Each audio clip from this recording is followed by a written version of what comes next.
on from the start of the Arab Spring, how do you think social media is being used in Yemen today? In many ways, I would say.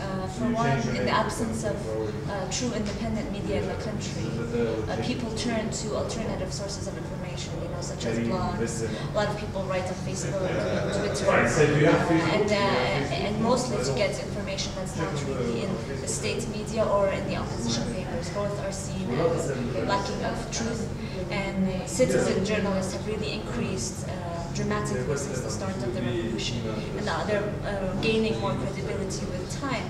Of course, videos on YouTube have also been distributed. Information, advocacy videos specifically, have been quite important, and I believe that will be more important in the future in terms of maybe doing more watchdog kind of work about the new transitional government, what they're doing, etc.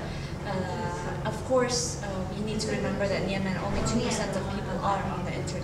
So we're talking about a small, specific number of people, not really the entire society. So while it's very important, it has to be linked with on-the-ground action. It can't be separate from the ground and from the mass group of people, because social media is just one of the many tools, such as radio, television, etc. And Yemen isn't in the news so much at the moment, but what would you say the real needs are in Yemen today, whether political or socioeconomic, in terms of sustaining transition progress? There are many, many challenges ahead. Mainly, I would say, the economic and humanitarian situation at the moment. You have at least 46% of children are malnourished, according to the international organizations. You have extremely high poverty rates.